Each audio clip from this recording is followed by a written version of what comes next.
paddles on the Deschutes River with her dog Sprocket, signs up for adventure races willy-nilly, and goes surfing in Maui whenever there is a good south swell here. What's South swell. Swell. Good south swell and a cheap plane ticket. She's currently writing a memoir, Where There's a Willow, There's a Way. The name of her story is Peas Love Out. PJ. Thank you, Shay, and thank you all for sticking around. Do you believe I have to go after that? My friends have all treated you to some amazing and thrilling stories of courage and daring do. I mean, surfing with sharks, sort of, Judy. Climbing the world's highest mountains and saving the world from evil skyjackers. So now here I am. My story.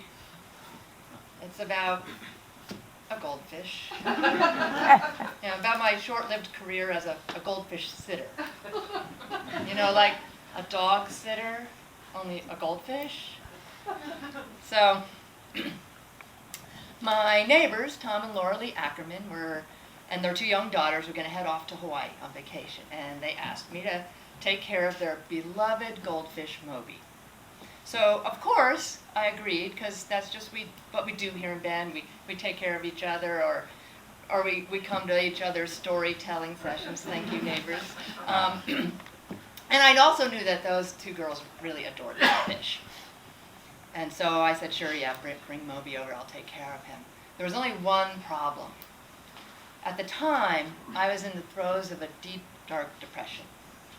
My ex-fiancé, Bob, and I had just broken up for the final time. And I was in that deep, dark place that maybe some of you are familiar with. Maybe you've experienced that at one point in your life, where you're locked in the house with your Kleenex and your self-pity, and you're believing that love and happiness will elude you forever and ever and ever. Which actually might be true, because you haven't scraped yourself off the couch for days and you're living off of Doritos. Anyhow, in that state, I was hardly able to take care of myself, much less a goldfish. But how hard can it be to take care of a goldfish, right? I mean, I didn't have to do anything. I didn't have to take them on walks. I didn't even have to scoop poop. All I had to do was feed Moby a few flakes of food out of his fish food shaker. So, one morning when I was on Moby duty, I slunk out of the house like I've been doing to go get my newspaper. I was in my rumpled sweats with the crusty fake orange cheese smeared across it, and greasy hair that hadn't been washed in days. And I just wanted to get the newspaper at the end of my driveway and hole up inside and with my misery and my bulletin.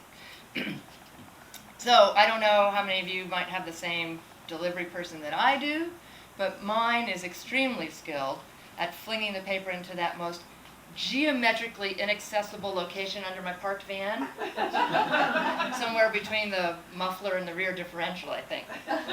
So I crawl under the car, I'm grumbling, and I reach for my paper.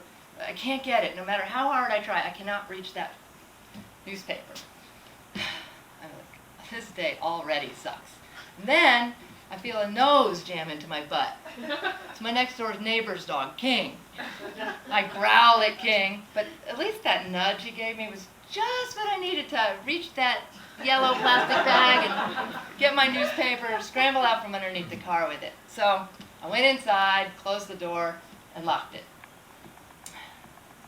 And that's when I noticed Moby in his bowl on my dining room table. Only it was tipped over on his side, floating lethargically, one flipper poking up out of the water. Like, oh my God, Moby! I ran over to the bowl. Moby, are you okay? Moby was definitely not okay. Oh my God, what do I do? I didn't know what to do. So I did what you do when you don't know what to do. I Googled fish floating sideways. And I waited for an answer. Read a post, "I'm sorry, but your fish will most likely die." That was not good news. I was like, okay. I tried to visualize doing CPR on a goldfish. But all I could see was sushi. So I read another post. Most probable cause is lack of oxygen or poisoning from bad water. Maybe both. Figure out what you did wrong and make sure you can provide a proper home before you waste another life. Oh my God, oh my God, oh my God. Panic was really beginning to set in, so I scrolled to the next post. I have had many goldfish in the past, and quite a few of them have died from this condition. Your goldfish has swim bladder disease. None of my goldfish ever got cured from this. So just let them die naturally. Hope this helps. Okay, that did not help. I started to pace around the living room, trying to figure out what to do. All of a sudden, okay, I've got a plan. I know. I'll go down to the nearest pet store and buy another goldfish that looks just like Moby. I mean, all goldfish look alike, right? I mean, you can't tell the difference, right? Then I remembered Orbit, my pet goldfish when I was growing up. I'm positive that I would have been able to pick Orbit out of a lineup of fishy characters. He would have looked all googly-eyed at me with love, and I just would have known. I mean, goldfish are transparent that way, with their feelings. I am so screwed. So I read another post. Send him on a water slide for his final journey, and say farewell at the same time. Don't forget to flush. Oh, shit. Which actually turned out to be the answer. In desperation, I read one more post. Peas. A goldfish's stomach is the size of its eye, so overfeeding can happen easily. Your fish may simply be constipated, which is putting pressure on his swim bladder. Stop feeding and fast him for 24 to 48 hours. Then make him an Epsom salt bath and feed him the inside of a defrosted frozen pea broken into very small bits. This will help the blockage pass. Now, I didn't want to get too hopeful, but at least this was some practical advice. So I got a tablespoon of Epsom salt and I mixed it into a half gallon of water in a glass salad bowl, and I scooped Moby out of his bowl and plopped him into his tiny little spa. And I watched for an hour. Nothing. He still looked like the Titanic going down, so I scooped him out, put him back in his bowl, and then I prayed for the rest of the day and the night, which was a sleepless one, with sideways Moby in his bowl on my nightstand. In the morning, I mashed up a pea and I sprinkled it in his bowl, and I headed off for another day of kind of bumbling through work. Now, I don't know if I have a guardian angel, but if I do, I think his name is Clarence Birdseye.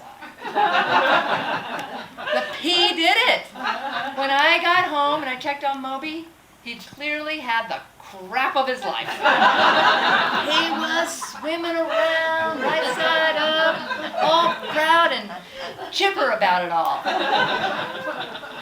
I hugged that bowl. Moby, I love you. I think we were both relieved beyond measure.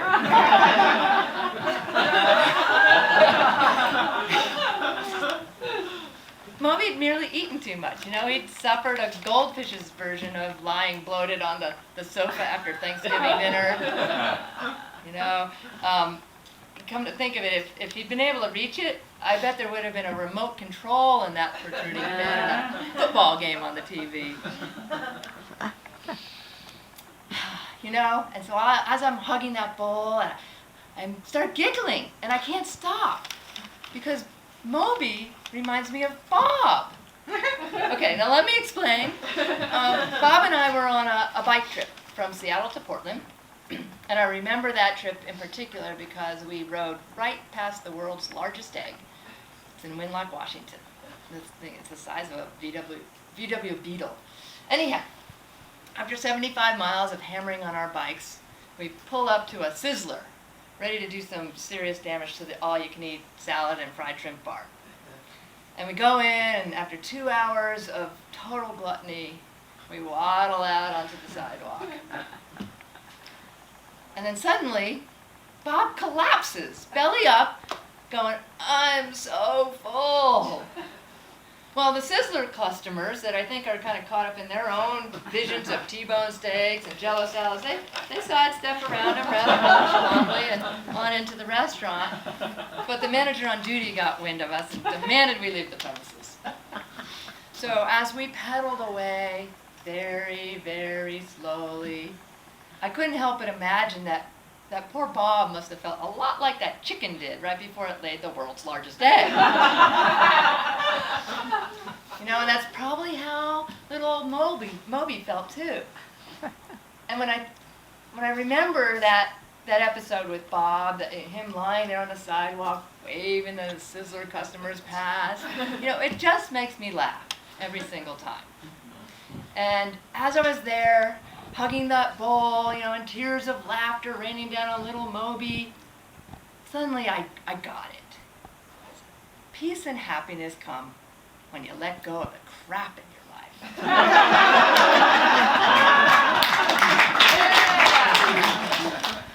You know, it's crap like a past that weighs you down, negative attitudes that throw you topsy-turvy, limiting beliefs that just sink you. You know, for me, I think that wise old soul Dr. Seuss puts it best. He said, "Don't cry because it's over, smile because it happened." So, the next morning, there's a knock on my door. I go to greet it in my spotless shirt, and my nicest jeans, and freshly washed hair. It's the Ackermans, home from Hawaii. I greet them with a big hug and a smile. "Welcome home." "Moby, Moby!" the little girls squeal as they run to my dining room table to greet their beloved fish. Laura gushes, "Oh, thank you so much for taking such good care of Moby. I sure hope he wasn't any trouble."